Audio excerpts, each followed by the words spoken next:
começar o jogo aqui, entenderam, gente?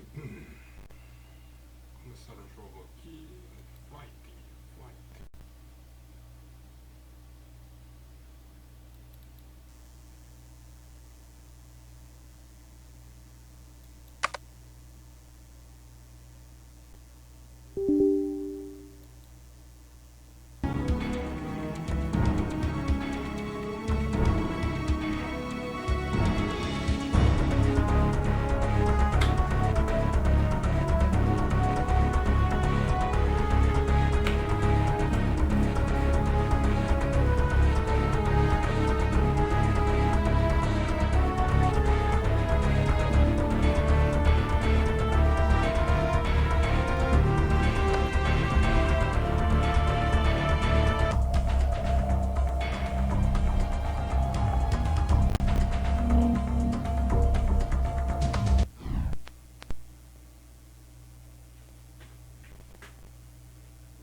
Welcome to Nellis Air Force Base, Nevada, rookie.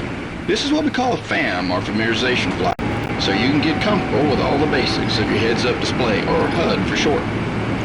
Your takeoff speed is going to be around 140 knots. Press the F2 key to select the HUD view.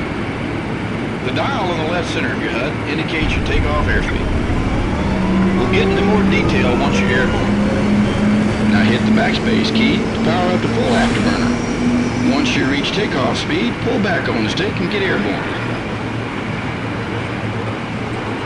Level off at or around 12,000 feet and go to your first steer point so we can get this show on the road.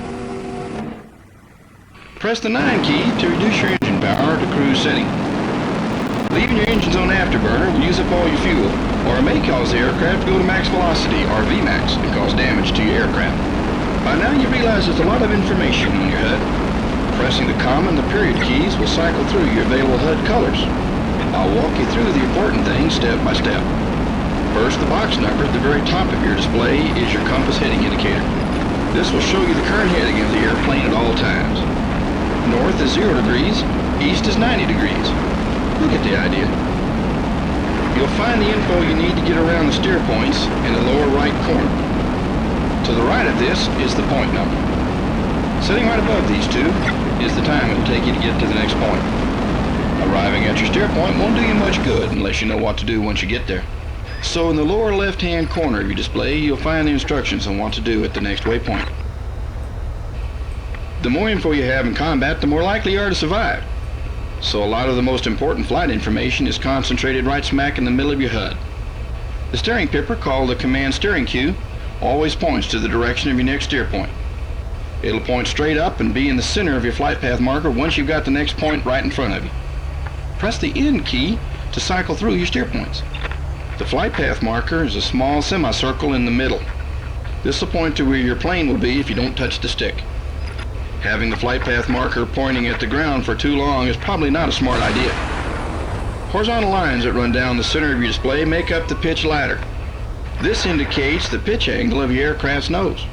Numbers with solid lines indicate a pitch above the horizon. Dashed lines indicate a pitch below the horizon. The lines in the U shape below the flight path marker form the roll indicator. The caret shows your plane's current roll angle relative to the horizon. The dial at the right center of the HUD is your barometric altimeter. This shows your altitude above sea level in feet. In air combat, speed is a key element of victory. You can track that speed with a calibrated airspeed dial to the left side of your display. This indicates your plane's airspeed in nautical miles per hour, or knots. Right below this is the letter M. This is your Mach indicator. This shows your airspeed relative to the speed of sound, or Mach speed. Below this you'll find the letter G. This is your G-force indicator. This will show the G-force load being exerted on you and your plane. The weird-looking symbol on your display is the Greek letter alpha, which indicates your plane's angle of attack. A reading of 0 means you're at level flight. Your F-22's thrust-vectoring engines give it a greater angle of attack than most other airplanes. The F tells you your fuel reading measured in thousands of pounds. Keep an eye on this if you plan on bringing yourself and your airplane back home. The vertical bar in the upper right side of the HUD is a vertical velocity indicator. The tick to the left of the bar shows how fast you're either climbing or descending. This value is displayed numerically below the scale in hundreds of feet per minute. Below this are the letters AGL and VV. These stand for feet above ground level and vertical velocity. The AGL number indicates how high you are above ground level in feet. Your VV indicator repeats the information given by the vertical velocity indicator. Okay, look at the red letters down at the lower right corner of your HUD. If you see a G, that means your landing gear is down. If you see an F, that means your flaps are down. The B means your air brakes are deployed, and R means your radar is on. The numbers show the percentage output of your engines. As you maneuver, keep in mind the effect of gravity on the plane and your body. Pulling too many G's will cause the blood to drain out of your head and you could experience a blackout. Likewise, pushing too many negative G's can cause all the blood to rush to your head and you experience a redout. This begins to occur around -4 G's. Keep an eye on the G indicator on your HUD to prevent these from happening.